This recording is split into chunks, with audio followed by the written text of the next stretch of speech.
अब अपन इसका phasor diagram निकालते हैं। मेरे पास देखिए V2 का इक्वेशन कैसा है, V2 is equal to E2 minus I2R equivalent minus J times of I2X equivalent, ऐसा है। सपोज अगर मैं लैगिंग पावर फैक्टर पे निकालने की कोशिश कर रहा हूँ voltage regulation, at where, at what, I am estimating the value of voltage regulation at lagging power factor। अगर लैगिंग पावर फैक्टर पे निकालने की बात कर रहा हूँ, सपोज अगर मैं इसको E2 मान लूँ, क्या मान लूँ, E2 मान लूँ, तो E2 से तो V2 थोड़ा कुछ तो एंगल से तो लैग करता ही है, बहुत छोटा सा एंगल होता है एक्चुअली, दोनों में देखा जाए तो 3, 4, 5, 6, 7 डिग्री का मैक्सिमम डिफरेंस हो सकता है, ठीक है। तो अगर मैं E2 मान रहा हूँ, अगर सपोज मैं E2 है मेरा, मैंने फेजर डायग्राम में तो सारी चीजें बताई आपको, अगर this is, if this is E2 then this is going to be what, this is going to be V2, this is going to be what, V2, ये क्या होने वाला है, V2 होने वाला है। अगर V2 है तो ऑब्वियस है कि लोड के अक्रॉस के जो वोल्टेज है, लोड के अक्रॉस जो वोल्टेज है, उस वोल्टेज और जो लोड में से जाने वाले करंट, इन दोनों के बीच में जो एंगल होगा that will be the power factor angle. और लैगिंग पावर फैक्टर की बात करो तो ऑब्वियसली इस वोल्टेज को लोड में से जाने वाली जो करंट होगी, that current will lag by an angle of what, phi, it will lag by an angle of what, phi. Actually इन दोनों के बीच में बहुत ही छोटा सा एंगल होता है, लेकिन मैं थोड़ा ज्यादा दिखा रहा हूं, ठीक है। क्यों, क्योंकि आपको बस वो फेजर डायग्राम अच्छे से क्लियर हो और इसमें जो भी मैं एनालिसिस करने वाला हूं वो सारा का सारा एनालिसिस आपको अच्छे से समझ में आए इसके लिए, ठीक है। V2 है और ये क्या आपके पास, this is nothing but I2, ठीक है। इस I2 के पैरेलल में मैं क्या निकालूंगा, जो I2 R2 का ड्रॉप है,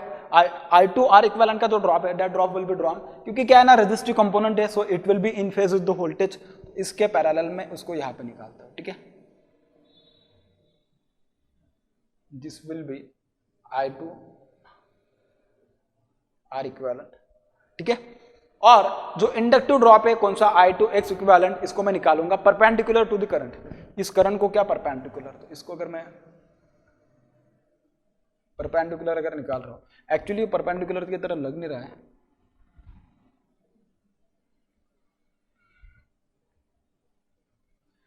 ठीक है। आई होप कि आपको शायद समझ में आया होगा, वो परपेंडिकुलर दिखे या ना दिखे, लेकिन आपको अगर समझ में आ गया तो मेरे हिसाब से, ठीक है। सो दिस इज परपेंडिकुलर, ये ऐसा देखा जाए तो लग नहीं रहा है,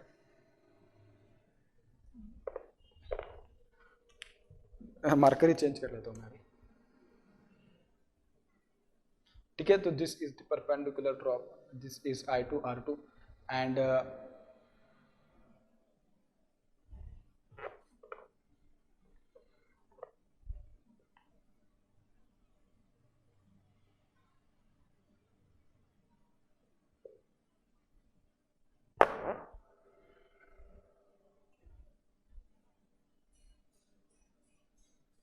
ठीक है। तो this is E2, this is I2X equivalent, ठीक है, this is I2X equivalent and अब मैं जो निकालूंगा ना इसका, देखिए मैं एनालिसिस करने जा रहा हूं, अब आपको बस उसका एनालिसिस देखना है। This is nothing but what, this is nothing but E2 है, दिस इज फ्लक्स फाई, ठीक है। अब देखिए इसके एनालिसिस करना है अगर अपन को, तो मुझे क्या करना है, देखिए मैं उसका ये तो देखिए आप देख सकते हो, अगर सपोज मैं उसको नाम दे दूं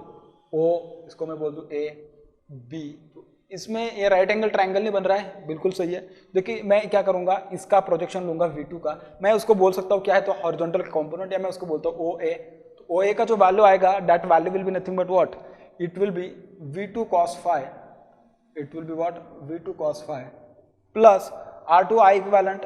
वो तो एज इट इज डायरेक्टली उसको बस प्रोजेक्शन आपको क्या करना है, हॉरिजॉन्टल डायरेक्शन, मतलब हॉरिजॉन्टल उसका डायरेक्शन लेना है, प्रोजेक्शन लेना है। This will be I2X equivalent, this will be what, I2X equivalent. और OB का अगर मैं वैल्यू देखूं तो OB is going to be equals to, it is I2X equivalent plus V2 sin pi प्लस व्हाट, V2 sin pi। मुझे actually value किसका निकालना है, E2 का निकालना है, किसका वैल्यू निकालना है, V2 का निकालना है, सॉरी E2 का निकालना। अगर मुझे E2 का वैल्यू निकालना तो देखिए कैसे निकालूंगा मैं, राइट एंगल ट्रायंगल है और कुछ नहीं यार, बस लगा दीजिए पाइथागोरस थ्योरम, बैपलाइन पाइथागोरस थ्योरम, OB का स्क्वायर प्लस OA का स्क्वायर प्लस AB का स्क्वायर प्लस व्हाट, AB का स्क्वायर, ये तो AB बनेगा ना, सॉरी मैं यहाँ पे उसको OB लिख दिया, प्लस व्हाट AB का स्क्वायर, तो ओ बी का वैल्यू क्या आ जाएगा, तो value of O B is going to be equals to under root of O A का स्क्वायर प्लस ए बी का square plus what A B का स्क्वायर। तो जो ओ ए का वैल्यू है उसका वैल्यू देखिए बस उसमें पुट करना है। ओ ए का वैल्यू क्या है, V two cos five plus I two X equivalent. So this is V two cos five plus I two X equivalent, ठीक है, इसका square plus V two sine phi plus I two X equivalent, V two sine phi plus I two X equivalent plus what I two X equivalent, ठीक है, इसका क्या square, इसका क्या whole square, ठीक है। बस अब मुझे क्या करना है, ए वाला जो एक्सप्रेशन है इस एक्सप्रेशन को क्या करना है, मुझे सॉल्व करना है और कुछ नहीं। So this will become V two का square cos square five plus I two का स्क्वायर एक्स इक्वेलेंट का square plus twice of V two I two X equivalent cos of five plus अब मैं इसका एनालिसिस कर रहा हूँ नीचे जो है, तो देखिए this will become V two का स्क्वायर साइन स्क्वायर फाइव। आप में से कुछ लोग समझ गए होंगे मैं एक के नीचे क्यों लिख रहा हूँ कैसा, आई टू का स्क्वायर आर इक्विवेलेंट का square plus twice of V two I two R equivalent sine phi, R equivalent what sine phi. This is going to the value of what OB, OB is nothing but what E two, OB is nothing but what E two. अब मुझे बस इसको क्या करना है, solve करना है, बहुत ही आसानी से सॉल्व करना है। कैसे करोगे, V two square plus V two square cos square five plus V two square sine square five, आपके पास ट्रिग्नोमेट्रिक आइडेंटिटी उसको लगा दीजिएगा। So this will become V two square plus इन दोनों का अगर मैं एडिशन करूंगा तो this will become I two square Z equivalent square. Sir आपने ऐसे कैसे ले लिया, अरे भाई Z equivalent is equal to R equivalent plus what J equivalent. आप अगर इधर देखे तो मैंने देखिए क्या लिखा था, Z equivalent is equal to R equivalent plus what X equivalent. तो जो जेड इक्वेलेंट का जो वैल्यू आएगा, the value of Z equivalent is going to be equals to under root of R equivalent का square plus what X equivalent का square, ठीक है। बस इसका स्क्वायर कर दोगे तो क्या होगा, आर इक्विवेलेंट का स्क्वायर प्लस एक्स इक्विवेलेंट का स्क्वायर है। बस मैंने वही किया यहाँ पे, क्या किया मैंने, वही किया यहाँ पे। Plus what, plus twice of V two, this is I two R two नहीं R equivalent cos five plus I two and X equivalent sine five under root के अंदर है, ठीक है। तो ऐसा आ जाएगा, दिस इज ए टू। अगर सपोज मैं यहाँ से वी टू कॉमन ले लूंगा तो क्या बन जाएगा, this will become V two, अगर मैं सपोज कॉमन ले लूँ तो एक्सप्रेशन देखिए, this will become one plus I two Z equivalent, sorry V two नहीं ले रहा हूँ मैं, वी टू स्क्वायर अगर बाहर ले लूँ, अंडर रूट के बाहर ले लूंगा तो बाहर आने के बाद तो वी टू बनेगा वैसे तो, ठीक है। तो यहाँ पे आ जाएगा वी टू का स्क्वायर, इस होल टर्म का क्या बन जाएगा square plus this will become two upon V two, this will become two upon V two multiply by I two R equivalent cos five plus I two X equivalent sine phi, I two X equivalent what sine phi, ठीक है। अब अगर आप देखो तो देखिए I two Z equivalent और V two, इन दोनों का अगर मैं रेशियो देखूँ तो वी टू का वैल्यू कैसा होता है, वी टू इज वेरी, मतलब वो तो बड़ा नंबर होगा यार, क्योंकि V two is what it is a terminal voltage, और आई टू जेड इक्विवेलेंट क्या है, एक छोटा सा ड्रॉप है, मतलब इतना भी छोटा नहीं कि आप उसको निगलेक्ट कर सकते हैं। अगर सपोज मैं बात कर रहा हूँ वी टू की, अगर इसका वैल्यू 230 240 है सपोज, तो इसका वैल्यू 15 16 ऐसा कुछ तो आएगा, तो 15 डिवाइडेड बाय 230 वोल्ट या ऐसा, मतलब बहुत ही छोटा नंबर आएगा यार एक्चुअली देखा जाए, और उसका स्क्वायर भी है, मतलब सोच सकते कितना छोटा आएगा। So I can neglect this one, I can neglect this one, ठीक है। इस टर्म को मैं क्या कर रहा हूँ,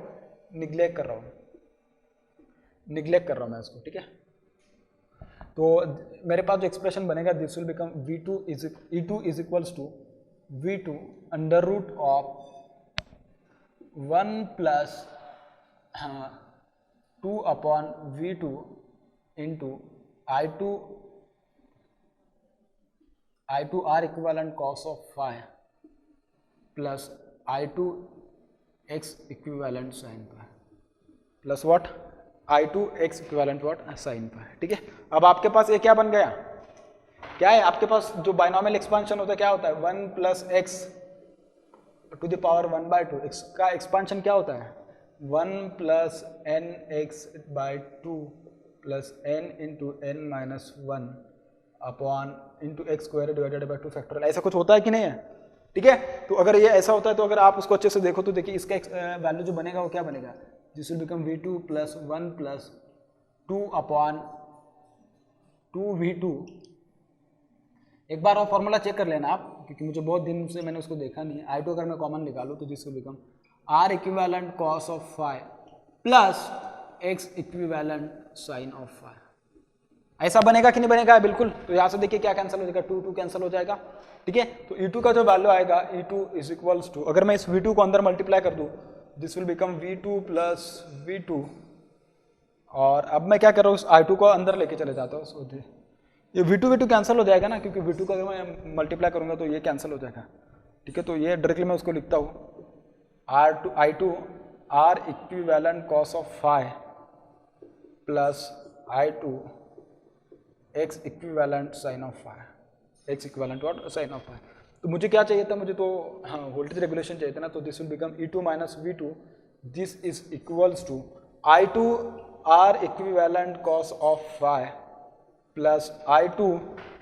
x equivalent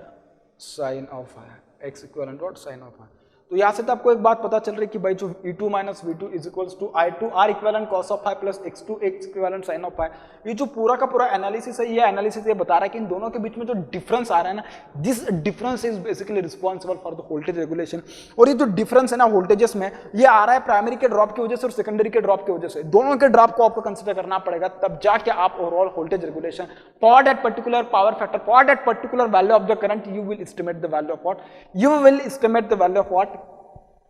voltage regulation. Sir आपने जो बताया तो सही है, इसमें तो कोई दिक्कत नहीं, खैर हमें तो समझ में आ गया। लेकिन सर आपने एक बात इसमें एक बोली थी, क्या बोला था मैंने एक बात बोला था, अगर आप थोड़ा अच्छे से याद करो तो क्या बोला था मैं इसमें बोला था कि जो x का वैल्यू होता है loading, x is equals to I load upon I rated होता है, अपॉन व्हाट, आई रेटेड होता है। अगर इस लोड का वैल्यू अगर रेटेड करंट होगा या फुल लोड करंट होगा तो दोनों क्या हो जाएंगे, सेम हो जाएंगे, तो कैंसिल हो जाएंगे, x का वैल्यू 1 आ जाएगा। तो उस पर्टिकुलर केस में this formula is correct, exactly correct, no need to change anything in this one. But if the value of the load current is not equals to the rated current और full load current, दोनों का मतलब same ही है, बस word अलग हो सकते हैं अलग अलग टाइम पे, तो उस टाइम पे कैसा करेंगे, उस टाइम पे अगर आपने ये चेंज नहीं किया तो आपका आंसर गलत आ जाएगा, आपका आंसर क्या हो जाएगा, गलत आ जाएगा। तो उस टाइम पे क्या करोगे, उस टाइम पे जो लोड का करंट होगा I2, this will become x times of I rated, x times of what, I rated. I rated मतलब क्या, I2 रेटेड कहना चाहिए एक्चुअली, सच बोला जाए तो उसको। ठीक है, this will be I2 is equals to x times of I2 rated आ जाएगा। तो ये जो ड्रॉप आएगा basically drop E2 minus V2 is equals to x times of I2, और अगर आप इसमें लिखोगे तो उसको तो R equivalent cos of phi plus what, x equivalent sine of phi, ऐसा लिखोगे, बिल्कुल सही है। सर ये तो सिर्फ ड्रॉप आया, अपन को तो परसेंटेज वोल्टेज रेगुलेशन चाहिए होता, तो रिलेटिव किसका देख रहे हो, नो लोड वोल्टेज के कम, इसमें तो देख रहे हैं, तो डिवाइड कर दीजिएगा उसको E2 divided by E2, this whole term को भी क्या कीजिएगा, डिवाइड बाई E2 कर दीजिए, क्या कर दीजिएगा, डिवाइडेड बाई E2। और अगर परसेंटेज में चाहिए तो मल्टीप्लाई बाय 100 भी कर दीजिएगा उसको, मल्टीप्लाई बाय क्या कीजिएगा, 100 भी कर दीजिएगा उसको। ठीक है, इसको मल्टीप्लाई में इधर कर देता हूँ चाहे तो। ठीक है, तो यहाँ से एक बात पता चली अपन को, क्या पता चला कि this is nothing but what, this is nothing but voltage regulation. ये क्या एक्चुअली आपके पास, this is the voltage regulation. So voltage regulation का जो आपके पास जो फॉर्मूला आया, this formula of voltage regulation is equals to E2 minus V2 upon E2 upon what, E2 multiply by 100, this is equals to x times of E2 upon x times of I2 upon E2 multiply by R equivalent of cos of phi plus x equivalent of sine of phi plus what, x equivalent of sine of phi. So this is the formula of the voltage regulation. Actually जो भी तुम उसमें कुछ भी लिखोगे ना, this is responsible for what, voltage regulation है। ये क्या है basically, this is the actual voltage regulation. लेकिन ये देखा जाए ना थोड़ा अप्रॉक्सीमेट कहा जाता है इस रिजल्ट को। अप्रॉक्सीमेट इसके लिए बोला जाता है क्योंकि मैंने इसमें देखिए इस टर्म को निग्लेक्ट कर दिया। वैसे निग्लेक्ट करने के बाद बहुत कुछ बड़ा डिफरेंस होगा, इससे बिल्कुल भी कुछ नहीं होगा, बहुत ही छोटा सा माइनर डिफरेंस होगा। ठीक है, तो आई होप कि शायद आपको ये वाला फॉर्मूला यहाँ तक अच्छे से समझ में आया होगा। अब मैं इसका थोड़ा और अच्छे से एनालिसिस करता हूँ क्योंकि इससे रिलेवेंट और क्या क्या चीजें हो सकती है कि जो आपको पूछी जा सकती है, क्योंकि पूरा का पूरा वोल्टेज रेगुलेशन का कंसेप्ट आपका जब तक अच्छे से नहीं होता ना तब तक मुझे अच्छा नहीं लगेगा कि मैंने जो पढ़ाया आपको समझ में होगा। अब उसको बहुत अच्छे से उसका एनालिसिस करते हैं, उसके ऊपर कौन कौन से डिफरेंट केसेस बनते हैं उन केसेस का एनालिसिस करते हैं। क्योंकि देखिए मैंने तो बोला था आपको कि वोल्टेज रेगुलेशन जो होता है, वोल्टेज रेगुलेशन कौन से पावर फैक्टर के लिए मैक्सिमम होगा, कौन से पावर फैक्टर के लिए मिनिमम मतलब जीरो हो सकता है, ये तो अपन को मैं उस टाइम पे बोला था। अब उसकी केसेस डिराइव करने का टाइम आ चुका है। इसमें एक और बात अगर मैं कह दूं तो उसमें एक और बात आपको अच्छे से पता चल रही होगी, क्या ये जो कि मैंने जो यहाँ पे जो लिखा था ना, क्या लिखा था मैं यहाँ पे लिखा था E2 minus V2 is equal to x times of I2 multiply by R equivalent cos phi plus x equivalent sin phi, और ओवरऑल का उसको डिवाइड किया था अपने E2 से वोल्टेज रेगुलेशन निकालने के लिए, परसेंटेज वोल्टेज रेगुलेशन। सर इसमें जो x है ना, x का वैल्यू अगर बढ़ेगा तो इसका मतलब ये वाला जो ड्रॉप होगा ओवरऑल ड्रॉप इसका वैल्यू बढ़ जाएगी। बिल्कुल सही। अगर x का वैल्यू अगर कम होगा तो इस टाइम पे इस ओवरऑल ड्रॉप की वैल्यू कम होगी। बिल्कुल सही, मतलब उस टाइम पे वोल्टेज रेगुलेशन कम होगा। बिल्कुल करेक्ट, अगर आप ऐसा सोच रहे हो, बहुत सही सोच रहे हो आप। सर इसका मतलब लोडिंग भी तो बहुत मैटर करने वाली है इसमें। बिल्कुल डेफिनेटली यार, लोडिंग तो मैटर ही करने वाली। अगर सर आपने ओवरलोडिंग कर दिया, तो ओवरलोडिंग कर दिया मतलब 100% से ज्यादा अगर आप उसमें चल गए तो भाई वोल्टेज रेगुलेशन सोच रहे हो कितना ज्यादा होता है, बहुत ज्यादा होगा वोल्टेज रेगुलेशन। जितना आप एक्सपेक्ट कर रहे हैं ना उतना वोल्टेज अपने लोड के अक्रॉस में आएगा ही नहीं, लॉसेस बहुत बढ़ जाएंगे और ड्रॉप बहुत हो जाएगा, चांसेस है कि वाइंडिंग जल सकती है, बहुत सारी चीजें उसमें हो सकती है। खैर अपन को बस इतना सोचना है कि इसमें x के ऊपर, I2 के ऊपर और cos फाई के ऊपर, तीनों के ऊपर क्या डिपेंड कर सकता है। x चेंज हो रहा है मतलब ऑब्वियस I2 चेंज हो रहा है, तो मैं उसको सिर्फ एक ही नाम दूंगा लोडिंग, और दूसरा क्या बोलूंगा power factor. So power factor जैसा चेंज हो उसके अकॉर्डिंग भी वोल्टेज रेगुलेशन चेंज होगा, सही है ना। और जैसे लोडिंग चेंज होगी उसके अकॉर्डिंग भी वोल्टेज रेगुलेशन चेंज होगा। और वैसे अगर देखा जाए तो इन दोनों भी सभी का अगर समरी बताया जाए, x क्या है, I2 क्या है, cos फाई, I2 और cos फाई का रिलेशन तो क्या होता है, इनवर्स तो होता ही है। अगर I2 बढ़ रहा है तो cos फाई कम होगा, cos फाई अगर बढ़ रहा है तो I2 कम होगा। दोनों क्या है भाई, दोनों एक दूसरे के क्या इनवर्स है। अब मैं इसका एनालिसिस करके आपको सारी चीजें बताता हूँ कि उसमें क्या क्या पैरामीटर आप यहाँ से डिराइव कर सकते हैं। आप क्या कर सकते हैं, यहाँ से डिराइव कर सकते हैं। ठीक है, इसको मैं थोड़ा अच्छे से एनालिसिस करके और उधर बताता हूँ कि उसमें क्या क्या अपन देख सकते हैं। ठीक है, तो देखिए अब अपन उसका एनालिसिस करते हैं। क्या था अपन के पास voltage regulation, E2 minus V2 divided by E2 multiply by 100 is equals to what, I2 R equivalent cos of phi plus I2 X equivalent sin of phi divided by E2 multiply by what 100 divided by E2 multiply by what 100। ये था आपके पास result. ठीक है, देखिए transformer की rating क्या होती है। सपोज अगर मैं मान लूँ कि एक ऐसे नॉर्मल बोल के चल रहा हूँ, ठीक है, नॉर्मल बोल रहा हूँ। सपोज 20 kVA बाय 20 kVA का ट्रांसफार्मर है और सपोज 66 बाय 440 वोल्ट का ट्रांसफार्मर, कितना 66 बाय 440 वोल्ट का ट्रांसफार्मर। ठीक है, तो यहाँ पे जो 440 वोल्ट होता है क्या होता है और 600 वोल्ट क्या होता है, this is E1, this is E2। ये क्या होता है, E2 होता है। तो जो E2 जो होता है ना, it is called as the rated voltage of the secondary, E1 is called as the rated voltage of the primary, और 20 kVA क्या है, 20 kVA इसका रेटिंग है। तो E1 के करस्पॉन्डिंग जो प्राइमरी का करंट आएगा that will be what I1, और जो सेकेंडरी का करंट आएगा that will be what I2। वो क्या होगा I2। तो देखिए ये वाला एक्सप्रेशन अगर देखो तो इसमें मेरे पास I2 क्या है, रेटेड करंट है। अगर मैं रेटेड लोड की बात कर रहा हूं तो, अगर रेटेड नहीं होगा तो मैं कैसे बनाऊंगा उसको, x से मल्टीप्लाई कर दो रेटेड लाने के लिए। ये इट इज नॉट रेटेड तो क्या करोगे उसको x लोडिंग से मल्टीप्लाई कर दोगे, x times of I2 R2 cos of phi plus I2 X2 sin of phi and divided by E2 multiply by what 100, multiply by what 100, इतना आ जाएगा। ठीक है, तो E2 और I2 यहां से क्या पता चल रहा है, E2 and I2 these are the rated voltages and currents of the secondary winding of the transformers। ठीक है, so E2 and I2 are rated voltages and currents of secondary winding of transformer. ठीक है, अब इसमें एक बात पता चले कि सर ये I2 आपने ऐसा लिखा और इसको ऐसा लिखा, ये जो है ना यहाँ पे I2 this can be at any load, ये क्या है, एट एनी लोड है, ये जो एक्सप्रेशन है एट एनी लोड है,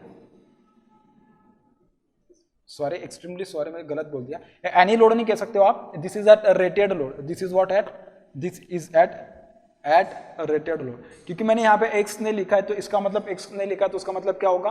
1, मतलब क्या 100% लोडिंग, क्या बोल सकते हो 100% लोडिंग, और ये इसका मतलब क्या x this can be at any loading, तो x का वैल्यू वैसे चेंज जैसा लिखोगे उसके अकॉर्डिंग आपको यहाँ पे लोडिंग मिलेगी, x का वैल्यू 1 लिखोगे तो क्या होगा 100% लोडिंग, x का वैल्यू 0.5 लिखोगे तो 50% लोडिंग, मतलब क्या हाफ लोडिंग, और हाफ लोड मतलब 50% लोडिंग, 3/4 मतलब क्या 75% लोडिंग, तो इस तरीके से बस अपन को क्या करना है उसको कंसिडर करना है और उसके अकॉर्डिंग पूरे एग्जाम्पल को अपन को सॉल्व करना है। ठीक है, तो इसमें एक बात अभी देखते हैं, इसमें ना पर यूनिट से रिलेवेंट थोड़ी कुछ बातें आएंगी, per unit reactance, per unit resistance, तो उससे और ज्यादा सिंपल हो जाएगा एग्जाम, ये वाला जो फॉर्मूला होगा। कैसे देखिए, अगर मैं ट्रांसफार्मर का अगर मैं बेस इंपेडेंस निकालने की बात करूं तो प्राइमरी का बेस इंपेडेंस अलग होता है, सेकेंडरी का बेस इंपेडेंस अलग होता है, ये इसके लिए क्योंकि प्राइमरी का वोल्टेज अलग होता है, सेकेंडरी का वोल्टेज अलग होता है। ठीक है, आइसोलेशन ट्रांसफार्मर की बात नहीं चल रही, पावर ट्रांसफार्मर की बात चल रही, तो ऑब्वियस दोनों के वोल्टेजेस की रेटिंग अलग होगा, दोनों के करंट रेटिंग्स अलग होते हैं, सेकेंडरी के प्राइमरी के, मैंने इसके पहले भी बताया था आपको एरिया ऑफ क्रॉस सेक्शन, उसके बारे में जब मैं समझा रहा था सब चीजें। ठीक है, तो यहाँ से जो मेरे पास सेकेंडरी का जो बेस इंपेडेंस आएगा Z2 बेस, मैं उसको बोल देता हूँ, this is nothing but the base impedance of the secondary, this is equals to E2 upon I2, E2 upon what I2। ठीक है, तो यहाँ से मुझे मिलेगा this will be base impedance of secondary. तो इस फॉर्मूले को अगर मैं थोड़ा अच्छे से मॉडिफाई करूं तो देखिए किस तरीके से मॉडिफाई होगा, this will be x times of R equivalent divided by what E2 upon I2 into cos of phi plus x equivalent of E2 upon I2 multiply by sine phi, multiply by what sine phi। ठीक है, तो इसको अगर मैं लिखूं तो क्या लिख सकता हूं, this is E2 upon I2, क्या है E2 upon I2 is nothing but what, it is a J2 is what, it is a base impedance of the secondary, so actual value divided by base impedance, it is nothing but what, per unit reactance, sorry per unit resistance की बात चल रही है, तो per unit resistance हो, इसके लिए क्या आएगा per unit reactance आ जाएगा, क्या आ जाएगा per unit reactance, so x times of RPU, मैं इसको बोल रहा हूँ क्या RPU, अब उसको इक्विवेलेंट बोलने की जरूरत नहीं, अल्टीमेटली तो कंसीडर करके ही चल रहे ना कि इक्विवेलेंट है, और पर यूनिट में तो इक्विवेलेंट ही आता है भाई, प्राइमरी सेकेंडरी दोनों में से किसी एक साइड को उसको रेफर कर लो और पर यूनिट से क्या कर, पर यूनिट निकालने के लिए उसको डिवाइड कर दो उसके बेस साइड से, बेस इंपेडेंस से, और बेस इंपेडेंस होगा उस साइड का जिस साइड के लिए आपने उसको ट्रांसफर किया होगा। ठीक है, अगर आपने उसको प्राइमरी के लिए ट्रांसफर किया होगा तो उस टाइम पे आप क्या करोगे, प्राइमरी का बेस इंपेडेंस निकालोगे। वैसे अगर देखा जाए तो per unit values either you have calculated is for primary side या secondary side, in both the cases the value of the per unit resistance or reactance it is same, the value of the per unit impedance on primary and secondary it is same। ठीक है, RPU cos phi plus XPU sin।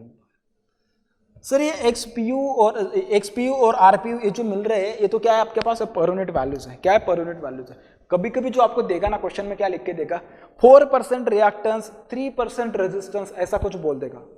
क्या बोल रहा हूं मैं, वो बोलेगा कि 4% रिएक्टेंस दिया है 3% रिएक्टेंस दिया है, तो उस टाइम पे आप कैसे पता करोगे, उस टाइम पे कुछ करने की जरूरत ही नहीं है। 4% रिएक्टेंस इसका मतलब क्या है, it is a resistance, 4% reactance means what, the per unit value of the resistance is 0.04%, 0.04 per unit। Similarly the resistance is reactance is 3%, 0.03 pu, 0.03 pu, you will consider it is given in percentage, क्या दिया है, percentage दिया है। अगर percentage में दिया होगा तो उसको मल्टीप्लाई मत कीजिएगा, जो भी वैल्यू आएगा that will be the percentage voltage drop, that will be what, percentage voltage drop. अगर आप उसको नॉर्मल इसमें लिखोगे, नॉर्मल वैल्यूज के इसमें 0.04, तो इसमें क्या होगा 4% का लिखोगे 0.04, 3% का लिखोगे 0.03, ऐसा लिखोगे, पावर फैक्टर जो उससे उसको मल्टीप्लाई कर दीजिएगा। ठीक है, तो उसके अकॉर्डिंग आप उसको क्या कर सकते हो, उस फॉर्मूले को मॉडिफाई कर सकते हो और उसके अकॉर्डिंग उसमें जो चेंजेस है वो चेंजेस करने के बाद आप उसका सोल्यूशन निकाल सकते हैं। ऐसे क्वेश्चंस गेट में भी आते रहते हैं, पीएसयूज में आते रहते हैं, यस इंजीनियरिंग सर्विसेज में भी बहुत बार ऐसे क्वेश्चन पूछे जाते हैं, पर यूनिट से रिलेवेंट जो बातें करते हैं उसमें वोल्टेज रेगुलेशन में पूछा जाता है इसमें। और जिसका ये वाला फॉर्मूला क्लियर होगा ना,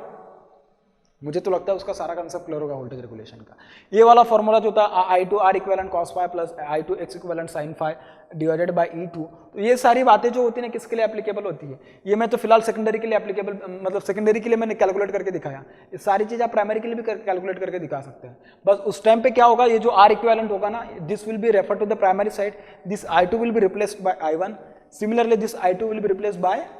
I1 and X equivalent will be replaced by what? Refer to the primary side. It will be what? Refer to the primary side. फिलहाल जो R equivalent है वो क्या है, सेकेंडरी के लिए लिखा है ना, मैं I2 से पता चल जा रहा है कि it is refer to the secondary, ठीक है। तो R इक्विवेलेंट क्या है बेसिकली आपके पास यहाँ पे, R equivalent is equals to R2 plus N2 upon N1 इसका होल का square multiply by what, R1 multiply by what, R1। ये किसके लिए, refer to secondary, this is what, this is nothing but referred to secondary, ठीक है। और X equivalent क्या है, X2 plus N2 upon N1 multiply by what, X1, this is also what, this is also refer to the secondary, ठीक है। तो इस तरीके से, लेकिन जब आप उसको प्राइमरी साइड के लिए जाओगे तो उस टाइम पे कैसे चेंज करोगे, प्राइमरी साइड के लिए जाओगे तो देखिए voltage regulation refer to the primary side अगर आपको निकालना होगा तो उसको क्या करना पड़ेगा, उसको बस कुछ नहीं, सिंपल चेंज क्या करोगे उसमें, बस जहाँ पे मैंने I2 लिखा है वहाँ पे I1 लिख दोगे, जहाँ पे मैंने R इक्विवेलेंट लिखा है उसको रेफर टू प्राइमरी कर दीजिएगा। Similarly in case of I2 X2, मतलब I2 और X इक्विवेलेंट, आई थिंक मैं गलत लिख दिया क्या, ये इक्विवेलेंट चाहिए यार, एक्सट्रीमली सॉरी, ये इक्विवेलेंट होना चाहिए यार, इतना गलत कैसे हो सकता है यार, यहाँ पे मैं ऐसा लिखा और यहाँ पे ऐसे कैसे लिख दिया, ठीक है। दोनों का मतलब समझ में आ जाए, मतलब आई होप कि आपको शायद समझ में आएगा, मतलब थोड़ा गलती हो गया था लेकिन वो रेफर टू सेकेंडरी था, आई होप कि आपको समझ में आ रहा होगा। सारी चीज़ें मैं उसमें तो सेम तरीके से उसको ये किया हो, क्योंकि बस एक जगह पे गलती से हो गया था, ठीक है। तो ये सारी चीजें किसके लिए किस तरीके से एप्लीकेबल होती है ये तो आपको पता चल ही गया। अब मैं बस प्राइमरी के लिए अगर पूछा जाएगा तो उसमें किस तरीके से चेंज करोगे वो बता देता हूँ, उसके बाद अपन इसको क्लोज करते हैं और उसके रिलेवेंट इसके ऊपर बेस्ड जो न्यूमेरिकल होंगे और न्यूमेरिकल डिस्कस करते हैं, ठीक है।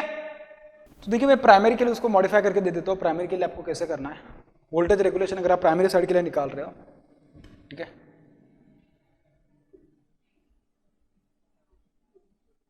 वोल्टेज रेगुलेशन कैसे करोगे प्राइमरी के लिए, it will be V1 minus E1 divided by E1 multiply by 100, this is going to be equals to I1 R equivalent refer to the primary cos of phi plus I1 X equivalent refer to the primary divided by E1 multiply by what, 100। अगर आप उसको per unit में निकालने की बात कर रहे हो तो ये पर यूनिट में किस तरीके से आएगा, R per unit cos of phi plus X per unit sin of phi, ठीक है। And this will be V1 minus E1 divided by E1, ठीक है। ऑब्वियस है कि ये परसेंटेज में ही आएगा, ठीक है। वो परसेंटेज में नहीं दिया होगा तो ठीक है 0 ले लोगे, ठीक है ना। और उसमें एक बात बोलूँ कि अगर उसने ऐसे 3% में दिया होगा तो उसमें समझ लेना कि डायरेक्ट R पर यूनिट लिखने की जरूरत है, इसको मल्टीप्लाई बाय 100 करने की कोई जरूरत नहीं क्योंकि ऑलरेडी परसेंटेज में दिया है, ठीक है ना। पर यूनिट वाली को डायरेक्टली परसेंटेज में दिया तो समझ में आ रहा है ना क्या चेंज करोगे, तो डायरेक्टली उसको लिखोगे 0. अगर 3% दिया है, ठीक है, मैं लिख देता हूँ। सपोज इसका वैल्यू दिया है 3% और इसका वैल्यू दिया है 4%, ठीक है। This is given us 3%, power factor is given us 0.8, तो ये आ जाएगा 3 × 0.8 प्लस 4 × 0.6, तो ये कितना बन जाएगा 2.4, दिस इज ऑल्सो 2.4, 4.8% का वोल्टेज ड्रॉप आ रहा है। इसका मतलब क्या, this is nothing 0.048 multiply by E1, तो this is the voltage drop in this is voltage drop in E1 minus V1, ठीक है, ये आ जाएगा, ठीक है। तो बहुत आसान होते हैं, इससे रिलेवेंट जब मैं न्यूमेरिकल डिस्कस करूंगा तब तो सारी चीज़ें उसमें डिस्कस करने वाला हूँ, उस टाइम पे आपको सारी चीज़ें और बहुत अच्छे से क्लियर हो जाएगी, ठीक है। तो बात करते हैं अपन जब उसके न्यूमेरिकल वगैरह डिस्कस करेंगे और उसका थोड़ा कुछ और ये बाकी है, कौन से पावर फैक्टर पे 0 वोल्टेज रेगुलेशन आएगा, कौन से पावर फैक्टर उसका रेगुलेशन मैक्सिमम होगा, वो सब चीज़ें अपन उसके बारे में भी डिस्कस करें, ठीक है। तो देखिए अपन के पास ये जो यहाँ से जो एंगल आएगा पावर फैक्टर एंगल, तो पावर फैक्टर एंगल क्या आएगा, power factor angle will be phi is equals to, it will be minus of tan inverse of R01 upon X01। आप में से कुछ लोग सोचेंगे सर माइनस अपने बाहर क्यों निकाल लिया, माइनस इसके लिए बाहर निकाल लिया क्योंकि अल्टीमेटली तो भाई tan inverse of minus theta is always what minus theta,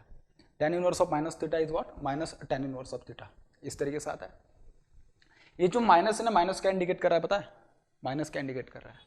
ये क्या है बेसिकली R01 और X01 is nothing but what, एक आपके पास प्राइमरी की ओर रेफर्ड टोटल इंपीडेंस है, प्राइमरी के ओफर्ड क्या रेफर्ड क्या है टोटल इंपीडेंस, इंपीडेंस में क्या क्या रेजिस्टेंस और रिएक्टेंस है। अब मैं देखूँ तो देखिए जो इंपीडेंस होता है उसका एंगल अगर मैं देखूँ तो R01 प्लस JX01, ठीक है, और जो दूसरा होता है आपके पास Z is equals to R01 minus JX01। अगर आप इसका tan लेते हो, इसका एंगल निकालते हो, तो इसका एंगल देखिए क्या आ जाएगा, सपोज अगर मैं इसको थीटा बोलूँ तो this will become tan inverse of X01 divided by what R, और इसका अगर आप लोगे तो theta will be equals to what tan inverse of minus this will become what X01 divided by what R01। और यहाँ से अगर ये एंगल किधर आ जाएगा, बाहर आ जाएगा, तो यहाँ से आपको एक बात पता चल रही है कि ये जो एंगल आएगा किधर आ जाएगा, बाहर आएगा, बाहर आ जाएगा मतलब क्या इधर आ जाएगा। और ये माइनस कब आ सकता है इंपीडेंस में, माइनस तभी आ सकता है जब आपके पास क्या होगा कैपेसिटिव पार्ट होगा उस सर्किट में, कैपेसिटिव पार्ट क्या होगा वो डोमिनेटिंग होगा as compare to the inductive part, because of which the term in this particular expression of impedance it will be of what negative term, ठीक है। मतलब बेसिकली बस मुझे यही कहना है कि उसमें नेगेटिव क्या, नेगेटिव टर्म क्या इंडिकेट करे, लीडिंग एंगल इंडिकेट करेगी, नेगेटिव टर्म क्या लीडिंग एंगल कैसे इंडिकेट करेगी, क्योंकि एंगल देखिए ना इंपीडेंस का यहाँ पे इंपीडेंस का एंगल कैसा लैगिंग है, जब आप उससे करंट लगा लोगे तो करंट का एंगल कैसे बन जाएगा, लीडिंग एंगल बन जाएगा, तो उसको तुम बोल दो कि power factor is of what leading nature, power factor will be of what it will be leading nature का होगा। यहाँ से अगर मैं power factor angle power factor निकालू, power factor will be cos of phi is equals to cos of minus of tan inverse of R01 upon X01, ये आ जाएगा आपके पास क्या, this will be nothing but what, this will be nothing but power factor, this will be nothing but what, this nothing but power factor आने वाला है, ठीक है। अब ये जो पावर फैक्टर है ये कैसा पावर फैक्टर है, this power factor will be of what leading nature, leading किस कहाँ से पता चला आपको, यहाँ पे जो नेगेटिव साइन आया था, नेगेटिव साइन तभी आ सकता है इंपीडेंस के एंगल में जब आपके जो इंपीडेंस होगा उसमें कैपेसिटिव पार्ट डोमिनेटिंग होगा as compare to the inductive part, only in that case it is possible to obtain the what negative angle, और नेगेटिव एंगल इंडिकेट क्या करता है, इंपीडेंस में क्या होगा कैपेसिटिव पार्ट होगा, कैपेसिटिव पार्ट होगा तो करंट कैसे करता है, कैपेसिटिव सर्किट में करंट कैसे करता है, लीडिंग नेचर का होता है, लीडिंग नेचर का मतलब power factor will be of what leading nature का, ठीक है, ये बातें याद रखना आप, ठीक है। ये था मेरे पास क्या केस 1 के लिए जीरो वोल्टेज रेगुलेशन। अब मेरे पास जो केस 2 बनेगा, केस 2 क्या होगा मेरे पास, case 2 is going to be equals to it is maximum voltage regulation, क्या होगा case 2, case 2 will be nothing but maximum voltage regulation, case 2 will be maximum voltage regulation, क्या होगा मैक्सिमम वोल्टेज रेगुलेशन होगा। अब ये मैक्सिमम वोल्टेज रेगुलेशन अगर आपको निकालना है तो देखिए कैसे निकालोगे, कुछ नहीं सर बहुत आसान है उसको निकालना, आप में से कुछ लोग बोल रहे होंगे बिल्कुल है, क्योंकि बहुत आसान है, देखिए कैसे I2 upon I2 upon what E2, और ये क्या आने वाला है यहाँ पे अंदर में, ये आ जाएगा R01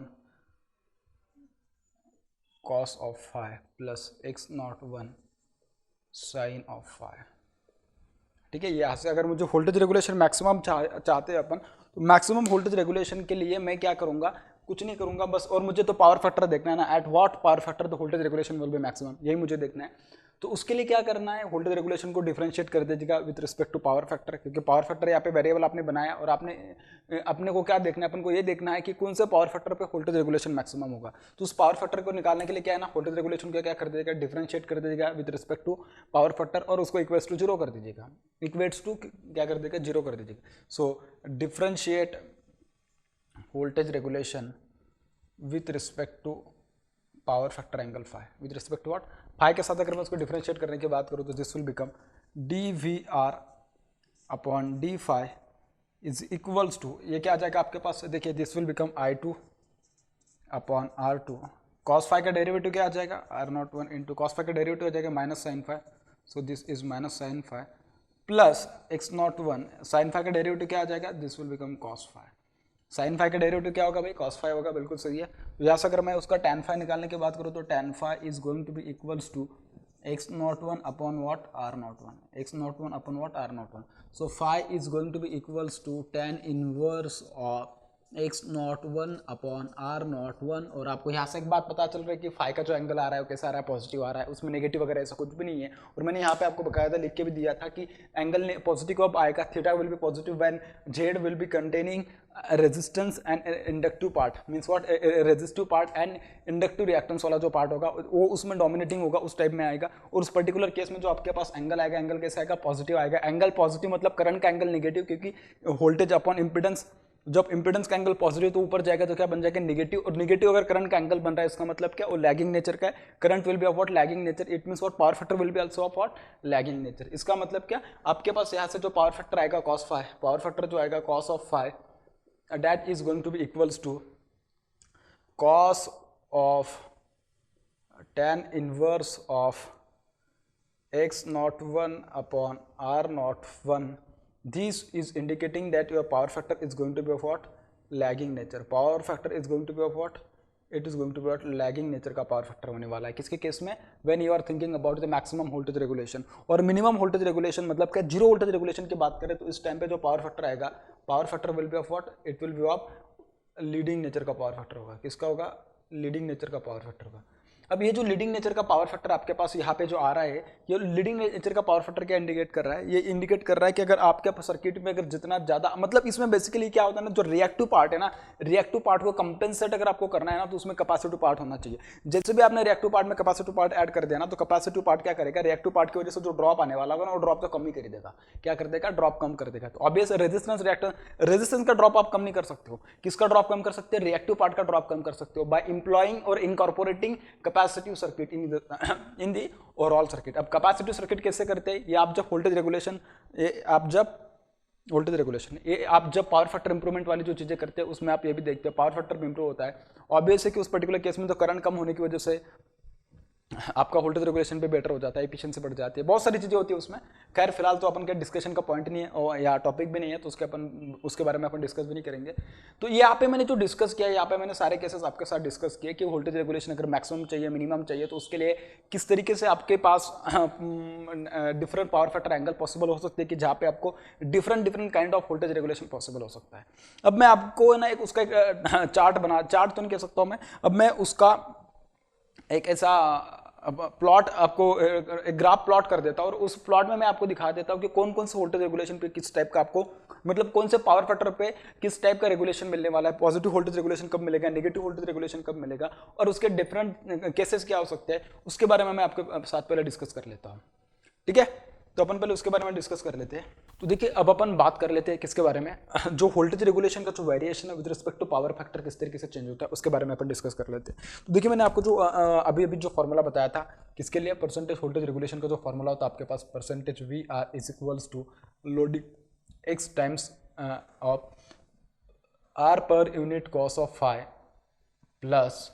x per unit sine of phi plus what, X per unit sine of phi. इस तरीके से लिखा था अपने. और उस टाइम पे मैंने ये भी बताया होगा आपको कि प्लस माइनस ए जो होता है, प्लस माइनस जो प्लस होता है वो होता है आपके पास किसके लिए, लैगिंग के लिए, और जो माइनस होता है it is for what, it is for leading. और X is nothing but what, it is a percentage loading which can be considered as the ratio of the KVA of the load with respect to KVA of the जो rating होगी वो, otherwise it can be written as the ratio of the rated P I upon P C U. ये सारी बातें अपन इसके पहले discuss कर चुके हैं. ठीक है, अब मैं जो दो कंडीशंस निकाल के दिया था उस कंडीशंस में मैंने बोला था कि जो आपके पास जीरो वोल्टेज रेगुलेशन के जो पावर फैक्टर का वैल्यू आता है, किसके लिए, जीरो वोल्टेज रेगुलेशन के लिए, for zero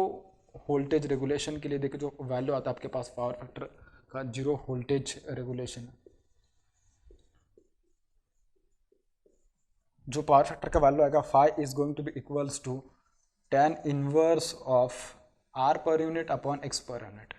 are per unit upon what, X per unit. इस तरीके से आपके पास क्या आता है, उसका वैल्यू आता है. सिमिलरली अगर मैं बात करूँ किसके लिए, मैक्सिमम वोल्टेज रेगुलेशन के लिए, तो मैक्सिमम वोल्टेज रेगुलेशन के लिए आपके पास जो वैल्यू आ जाता है, maximum voltage regulation,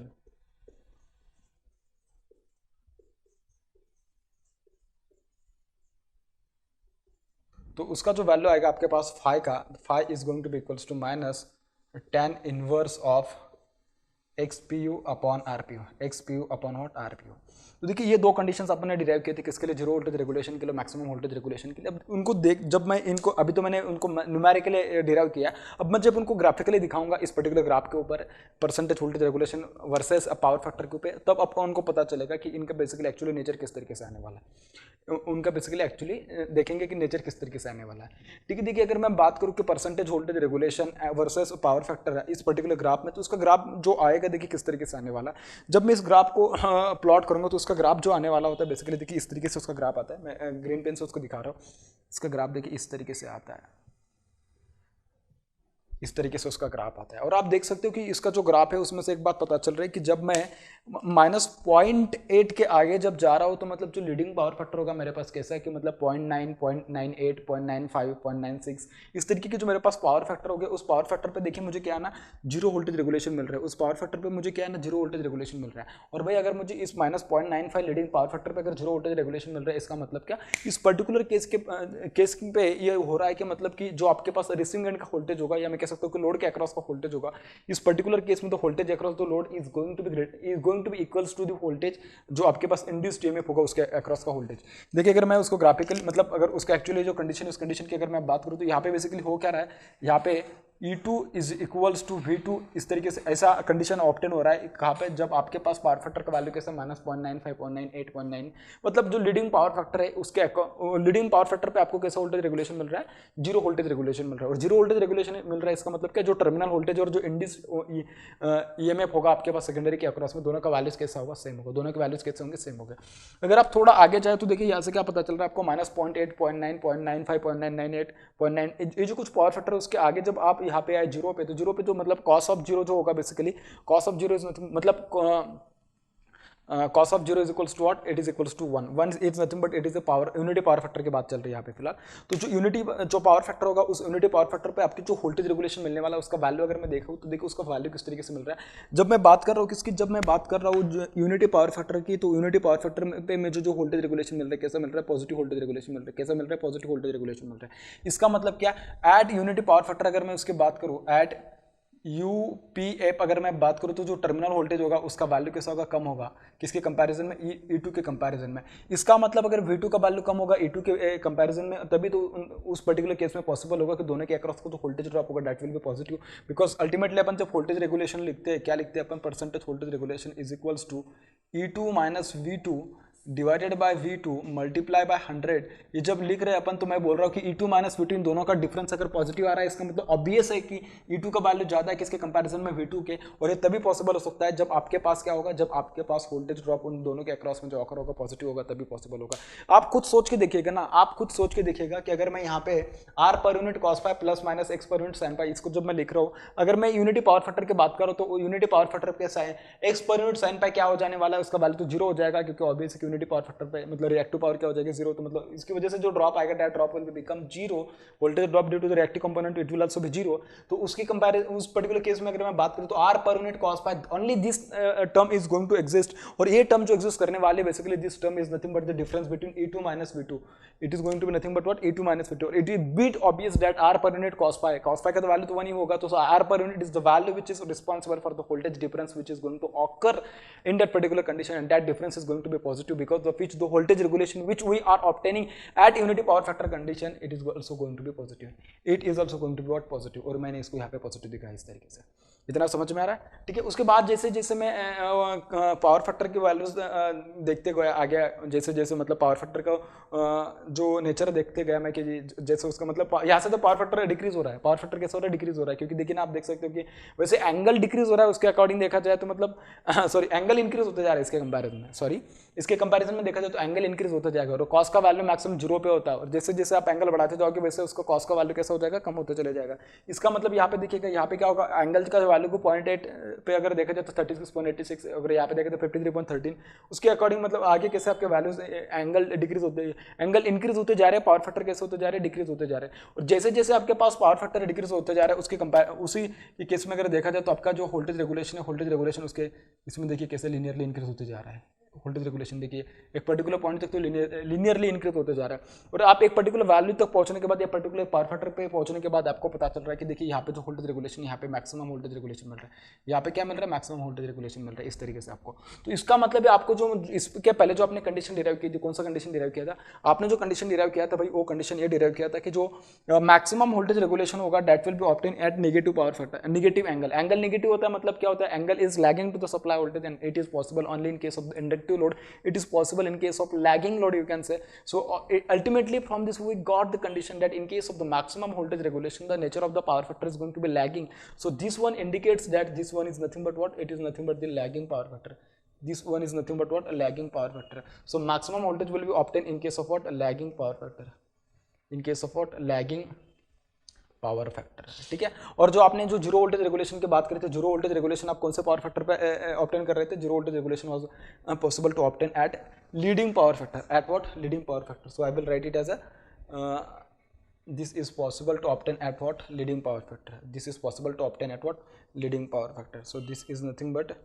leading power factor का केस है, ये कौन सा केस है, लीडिंग पावर फैक्टर का केस है। तो इस तरीके से अपन इसका एनालिसिस देखते हैं कि जैसे जैसे अपन उसका पावर फैक्टर का वैल्यू इंक्रीज करते जाएंगे, मतलब जैसे एक्चुअली इसमें देखा जाए तो जैसा आपका पावर फैक्टर का वैल्यू डिक्रीज होता जा रहा है वैसा करंट का वैल्यू कैसे होता जा रहा है, इंक्रीज होते जा रहा है। जितना करंट कम उतना ज़्यादा इंप्रूव्ड पावर फैक्टर होगा, अच्छा क्वालिटी का पावर फैक्टर होगा, जितना करंट कम होगा उतना पावर फैक्टर का वैल्यू कैसा होगा, ज़्यादा होगा, और जितना करंट ज़्यादा होगा उसके कंपेरिजन में पावर फैक्टर कम होगा। दोनों के बीच में देखा जाए तो इनवर्स रिलेशन होता है, दोनों के बीच में कैसा रिलेशन होता है, इनवर्स रिलेशन होता है। तो देखा जाए तो बहुत ही गजब का कंसेप्ट है, मतलब डिफिकल्ट ऐसा बिल्कुल भी कुछ नहीं, आप देख सकते हो कि मतलब सारी चीजें तो अपन इसके पहले डिराइव कर चुके हैं, लेकिन अच्छा है क्योंकि अपन को पता होना चाहिए। और जो बहुत सारे जो एग्जाम्स होते हैं उसमें डायरेक्टली ऐसा पूछेगा आपको कि जो जीरो वोल्टेज रेगुलेशन जहाँ पे ऑब्टेन होता है वो पावर फैक्टर का नेचर कैसा होता है, पॉजिटिव वोल्टेज रेगुलेशन जहाँ पे ऑब्टेन होता है वहाँ पे जो यूनिटी पावर फैक्टर होता है उसका वैल्यू कैसा होता है, मैक्सिमम कौन से पावर फैक्टर पे ऑब्टेन होगा, ये सारी बातें बेसिकली डिस्कस करते रहता है। तो अपन ने जो वोल्टेज रेगुलेशन का जो टॉपिक था उसको बहुत अच्छे से डिस्कस किया, अब अपन डिस्कस करेंगे उसके ऊपर न्यूमेरिकल्स, ठीक है। Thank you.